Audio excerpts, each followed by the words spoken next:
Jangan cuma dipanggil Pak, tapi dipecat kalau bisa sekalian, direshuffle sekalian. Udah makan korban nih, kebijakan yang kayak gini menyengsarakan rakyat. Emang nggak dipikir pakai ini?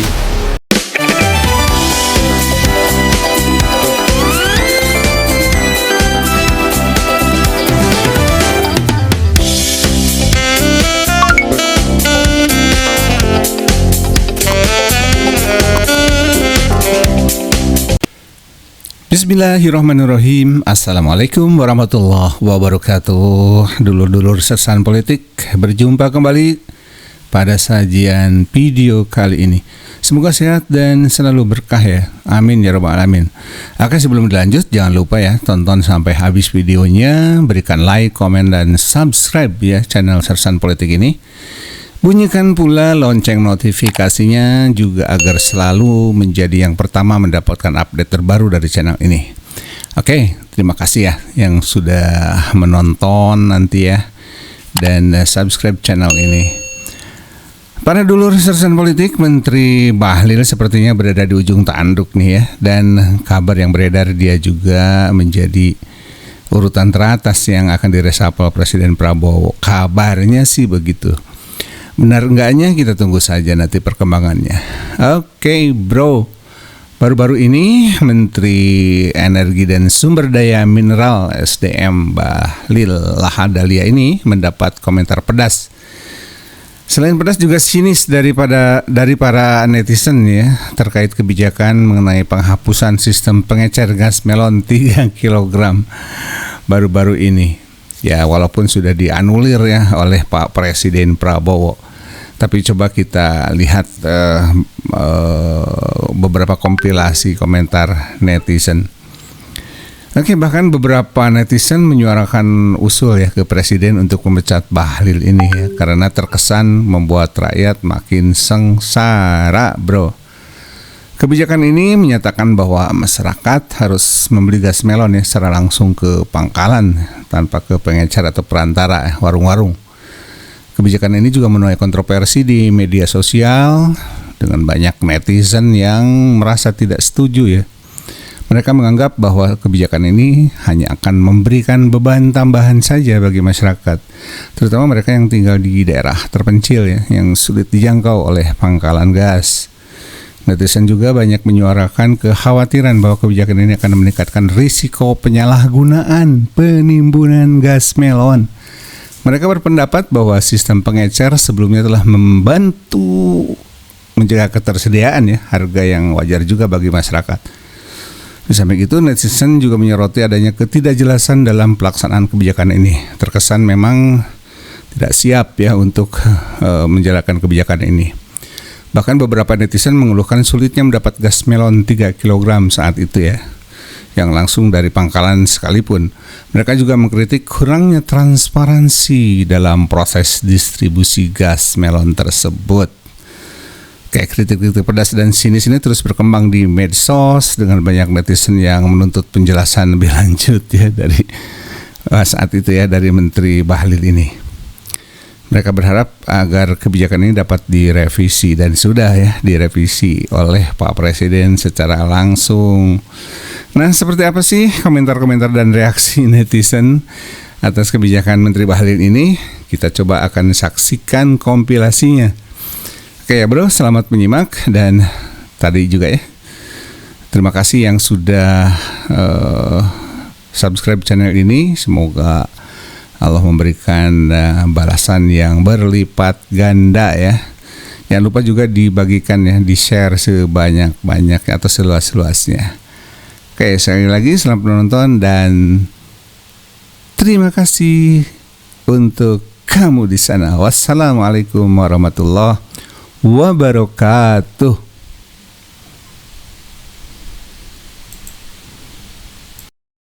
Logika berjalan dong, Pak. Iya, udah ya. Akal sehat kami berjalan, Pak. Ya. Saya sekarang lagi masak, Pak. Saya tinggal demi gas. Iya. Yang di Bapak. Bukan masalah antri gasnya. Anak kami lapar, butuh makan, butuh kehidupan, Pak. Oke. Jangan cuma dipanggil Pak, tapi dipecat kalau bisa sekalian, direshuffle sekalian. udah makan korban nih. Kebijakan yang kayak gini menyengsarakan rakyat. Emang nggak dipikir pakai ini? Emang dia nggak izin sama bapak sebelumnya atau gimana?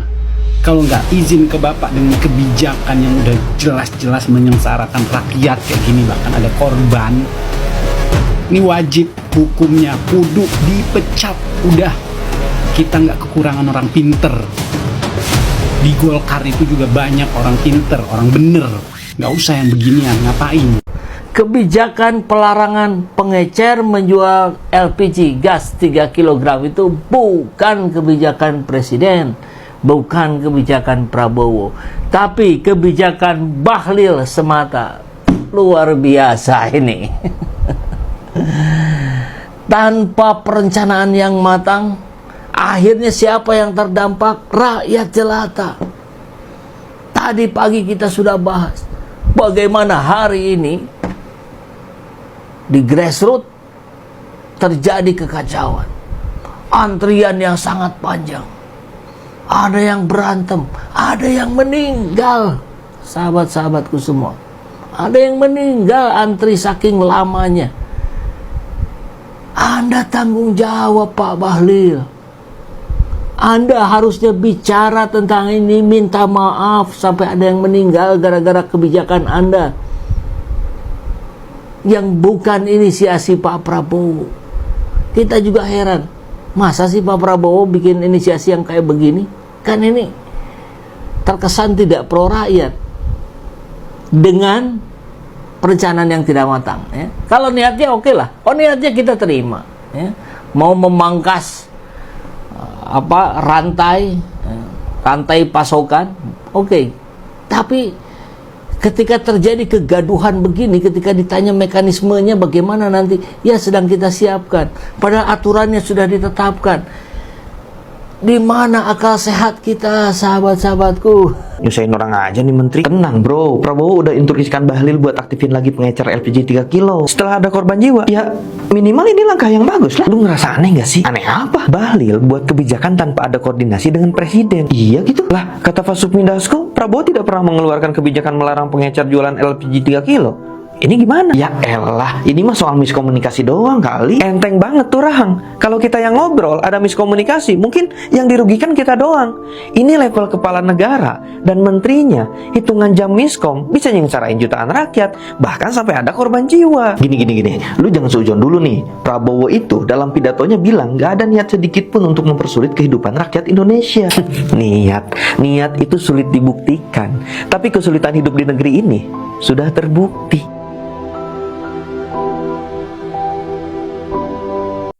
Menteri Bahlil menganggap solusi dari permasalahan penyelundupan gas 3 kg dan permasalahan harga gas 3 kg yang naik di pengecer itu dengan menghentikan penjualan pangkalan kepada pengecer.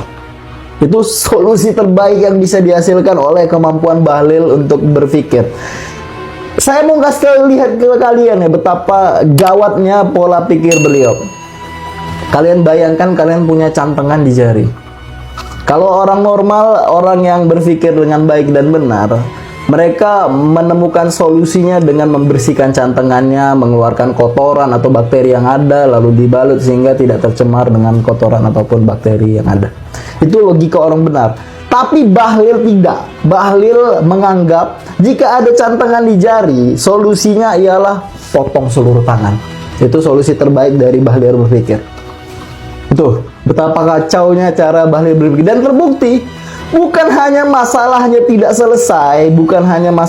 selesai, beliau justru menimbulkan masalah baru yang ngebuat emak-emak yang ada di Indonesia ini kesusahan gara-gara satu instruksi dari beliau.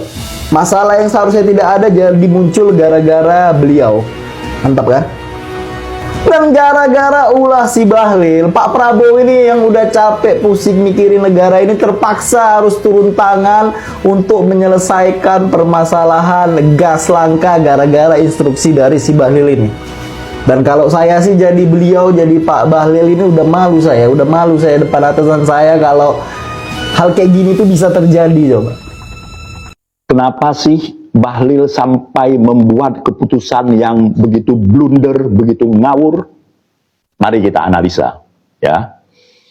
Sebenarnya di balik itu semua itu bisnis, ya. Dia stop peredaran gas 3 kg subsidi ke pengecer. Dia akan ganti dengan 3 kg bright gas yang warnanya orange. Itu sudah dipersiapkan. Di agen, di pangkalan, udah standby itu. Nah, pada saat terjadi, tapi dia nggak langsung turunkan. Tunggu dulu masyarakat butuh dulu gitu. Setelah butuh, nggak ada pilihan, ya terpaksa beli yang ada gitu. Ya. Nah, pada tanggal 1 itu keburu orang panik, keburu orang marah di medsos, meledak, keburu mak-mak antri di pangkalan. Nah, jadi skenario itu tidak berjalan mulus gitu. Ya. Keburu kemarahan rakyat muncul, meledak. Nah, pada detik-detik itu pangkalan agen telepon, gimana bos ini kita turunkan? Nggak berani jawab. Kenapa nggak berani jawab? Kalau dia turunkan yang orange itu, bright gas itu, ya ketahuan banget. Wah, kalau gitu ini skenario bisnis dong. Jadi pada detik-detik terakhir, nggak berani dijawab, akhirnya ya terjadilah seperti ini. Gitu skenarionya. Ya. Alasannya tentu macam-macam lah. Oh, demi mengurangi subsidi lah, demi memberi harga terbaik kepada rakyat di pangkalan, ya itu alasan semua itu, ya. Oke, netizen ada komentar? Ini dari ibu-ibu bilang terima kasih Pak Prabowo. Oh, seberlebih naik itulah Pak Sul. Kan Pak Bahlil juga bagian dari pemerintahan Pak Prabowo. Iya, kalau Pak Bahlil salah, pemerintah Pak Prabowo juga kena salah juga. Betul juga, Pak. Yang milih Pak Bahlil pun juga Pak Prabowo. Nah. Jadi stop lah cari muka kayak gitu ya. Udahlah, jangan terlalu banyak gimmick lah Pak. Gimana gas LPG? Ya, masih lu cari-cari, enggak kan? Aduh, 300 triliun ketutup sama pagar laut ketutup sama gas LPG. Sungguh keren. Yang gilanya, yang buat kebijakan pemerintah sampai harus mengorbankan nyawa masyarakatnya. Tapi ketika itu pemerintah membatalkan kebijakan tersebut, terus pengen dipuja-puja oleh masyarakatnya. Sinting gak lu? Di 2020 kita dibikin berburu masker. Di 2021 kita dibuat aturan harus wajib vaksin untuk segala macam, melamar kerjalah atau apalah. Di 2022 kita dibuat berebut minyak goreng, yang dimana saat itu ada seorang menteri yang lagi gila ekspor minyak, padahal di negara lagi krisis. Bukan krisis sih, cuma dipolitisasi aja. Di 2023 nya nih, rakyat dikejar-kejar tuh, suruh pakai setbox. Kalau nggak pakai setbox nggak bisa nonton TV, yang dimana TV itu hiburan satu-satunya masyarakat. Terus di 2024 nya masyarakat bikin berburu beras. Dan di awal 2025 rakyat dibikin berburu gas LPG sampai memakan korban jiwa. Gila, cuman ada di negara Konoha. Bakal sapa bae. Sekarang lu pasti ngerasain ya, sama yang sekarang gue lagi rasain. Perkara gas. Itu ngapa sekarang gas susah banget. Dulu orang enak-enak masak pakai keraras, pakai segala selebuk, disuruh pakai gas katanya biar gampang. Gampang tai, gampang. Sekarang nih susah banget gas nih, nyari di mana juga ada. Orang jadi disusah-susahin banget, kebangetan banget romanya. Orang miskin kagak kebagian senang, disuruh susah, mulu susah. Kemarin cetong banget itu kalau kita beli apa namanya itu, beli bensin, no di sono susah banget katanya suruh pakai apa namanya itu, barcode apa tuh, udah ada dijalanin tuh, udah kagak apa-apa. Minyak kelapa dulu susahnya uji bilang menjalik, udah mending kalau ada mending, langka mending kalau ada mending, susah banget subuh-subuh mama udah ngantri gara-gara minyak tuh. Sekarang ada akhirnya tetep bayar harganya kagak turun-turun. Sekarang masalahnya gas apa jadi susah banget. Buseng deh, pakai disuruh segala beli ke pangkalan, kagak mikirin nih tukang nasi uduk, tuh tukang bakso, tukang gorengan, yang kalau tiba-tiba gasnya mau diar, ilo kan dia larian nyari-nyari ke pangkalan. Pada pagi mana sih peraturan ininya pada kemana sih ininya? Dikata pinter, dikata tolol, pada jadi pejabat. pejabat ya? Gua kagak ngerti dah kalau begitu. Makanya kalau begaulnya pada orang kaya mulu. Lihat itu orang miskin bagaimana? Orang miskin agak dikasih senang pisan. Gilirnya kalau mau ada cara coblos, orang miskin pada dibebein. Kebangetan banget gila udah begini mah kagak ada yang romana ngomong belain kita pisan ini. Lu gua kesel banget, tegas pada habis, pada kagak ada. Di mana-mana orang dirasa-rasain sehari 2 hari udah masa bulan begini bae. Dulu orang enak-enak masak pakai apa namanya, pakai kayu, katanya pakai gas biar mudah kayak anjing mudah. Orang bikin udah pada merasa enak pakai gas, pakai disusah-susahin, belanja di sini orang ada, beli di sana orang ada, udah reader. Kalau kalian nyair mau orang pada keburu modar, pada nungguin makan. Jadi kesel banget. Pada tahu gak di sini pangkalan pada jauh, apa segala macem, romannya disusah-susahin banget. Dari bensin, dari minyak kelapa, dari apa lagi namanya tuh TV, dulu TV udah bener-bener tinggal colok, jetrekin, pakai segala STB. Sekarang akhirnya banyak banget TV pada ngembrek, orang kepake. Gara-gara apa? Kagak semua orang mampu beli STB, ngerti kagak? Kalau bikin peraturan yang pada enak apa? Kalau apa kata kalau dibilangin STB gratis apaan? Dapat STB gratis yang dapat yang kagak, tetap aja TV-nya pada ngembrek, mau ujung-ujungnya jadi apa? Jadi rongsokan. Aturan orang enak bakal nonton, jadi kagak bisa nonton. Sekarang gas diginiin, gas dimasalahin. Ngapa sih emang? Dulu dikeluarin, sekarang ditamo disusah-susahin. Mau gimana maksudnya? Gua gak ngerti banget kalau begini. Gua pengen buat kongko dah. Amin yang bikin peraturan. Gua pengen nanya ngapa digituin. Lo orang miskin jadi disusah-susahin banget. Kagak mikir pisan itu tukang gorengan semua sekarang orang usaha rata-rata pada pakai kompor, pada pakai gas. Ilo kan dia kompornya modar, lagi goreng setengah jadi itu udah ke pangkalan dulu yang jalannya lama banget, kurang lebih makan waktu 30 menit 1 jam. Kalau deket, kalau kagak dia disusah banget romanannya. Gua kesel banget kalau begini, gua pengen jeritan banget dah. Jadinya masak kita pada mikirin gas, masak wanti-wanti nih. Emak-emak itu olok banget namanya gas, ngerti kagak? Belanja di sana susah, belanja di sini susah, semuanya disusahin. Roman-romannya orang miskin orang boleh hidup. Gua kalau sapa baik, yang pada jadi pejabat dah, sapa baik ya dah. Jangan bikin orang kita susah, jangan kalau dibayain kalau kita menyoblos doang. Urusan tabung gas melon 3 kilo itu belum selesai. Anda percaya itu 3 kilo? Itu penipuan, tidak sampai 3 kilo. Rata-rata tabung gas itu seluruh Indonesia beratnya ya hanya 2,5 kilo rata-rata. Jadi kalau mereka jual itu 20.000, itu sebenarnya rakyat rugi 17% kalau isinya 2,5 kilo. Pantesnya harganya itu 16.000. Artinya mereka itu bukan warung itulah, warung itu terlalu tentu ini kita bicara level atasnya, ya Pertaminanya, ya ESDM, ya agen, ya mereka untung 4.000 per galon, 4.000 ya. Jadi kalau ada 1 juta galon berarti mereka untung 4 miliar ya, 4 miliar. Di Indonesia ini rata-rata lebih kurang kita bisa bilang ada beredar 50 juta galon tabung tabung gas 3 kilo, tabung gas melon ya, ada 50 juta. Jadi kalau tadi mereka untung satunya 4.000 kali 50 juta itu 200 miliar per minggu. Seminggu kan habis dipakai itu per minggu. Jadi kalau sebulan ya itu berarti mereka untung 800 miliar.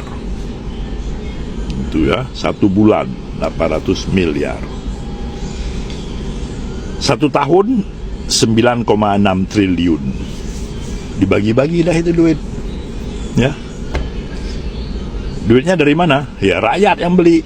Beli 3 kilo dikasih 2,5 kilo. Penipuan bukan itu? Itu tanggung jawab siapa? Menteri ESDM kan? Ada nggak ngomong Menteri ESDM soal ini? Atau dia pura-pura nggak tahu? Ya. Pertamina ada nggak ngomong soal ini? Atau pura-pura tidak tahu? Semua pura-pura. Ya. Jadi ini sebenarnya penipuan, berarti ranah pidana. Seharusnya polisi udah masuk ini. Oke, netizen, kita tunggu follow up mereka. Si Bahlul, Iya, Bang. si Bahlul, Iya. si Bahlul Waduh. minta maaf Maaf. tentang polemik melon 3 kilogram. Iya, Bang. Woi, Woi. woi, woi, Woi, woi. tidak usah kau minta maaf Bahlul. Iya. Satu negeri ini sudah paham kalau namamu memang Bahlul. Waduh. Bahlul, Bahlul. Salam akal sehat. Salam. Mereka. Jangan-jangan ada yang belum dapat gas kali.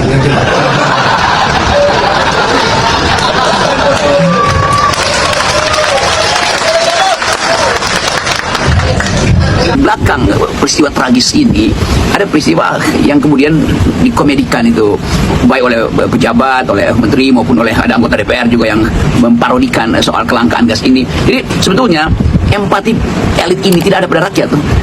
Bahwa ada korban itu artinya secara historis akan dicatat bahwa ada satu era ketika Indonesia masih ngantri dan mengantri energi dan menjadi korban dari antrian itu kan. Jadi tidak ada semacam ini sebut aja kepedulian atau ya kata empati mungkin terlalu jauh, tapi peduli sedikit bahwa ini soal serius. Jadi kenapa dibecandain itu kan? Tentang yang dibecandain bukan gasnya, tetapi yang dibecandain adalah tragedi itu sendiri yang dibecandain. Jadi sekali lagi kita melihat bagaimana daya tampung moral kita itu betul-betul makin sempit gitu, sehingga hal yang betul-betul serius yaitu nasib dari mereka yang setiap hari membayangkan harus ada gas untuk mengoperasikan dapurnya itu akhirnya jadi bahan olok-olok. Jadi kita mau lihat ini pejabat ini ngerti nggak bahwa dia itu adalah public servant, mau dia menteri, mau dia dirjen, mau dia anggota DPR, dia kedudukannya adalah pelayan publik, bukan mengolok-olok publik. Jadi sebagai public servant, the very ethics of kedudukan dia itu public office-nya itu dia tidak paham. Jadi buat apa sebetulnya kita punya eksekutif, kita punya legislatif kalau kapasitas dia itu sangat dangkal, tidak mampu untuk melihat bahwa ada hal yang betul-betul secara serius jadi masalah satu bangsa, tetapi diambil kesimpulan bahwa ini sekedar bahan yang bisa dijadikan parodi, itu dijadikan ya apa yang bisa kita harapkan dari legislatif yang tidak mampu untuk mencarikan solusi. Apa yang bisa kita bayangkan dari kabinet yang juga buta huruf terhadap problem rakyat ini kan. Jadi kelihatannya itu. Nah kalau menterinya atau anggota DPR yang diparodikan, diolok-olok, dikasih tabung di atas kepala atau digugat di netizen karena olok-olok seorang komedian, nah itu harusnya rakyat yang mengolok-olok pejabat, bukan pejabat mengolok-olok rakyat. Ini terbalik-balik logikanya. Allah menganugerahi Libanon dengan Kahlil Gibran. Dan Allah menguji Indonesia dengan Bahlil dan Gibran.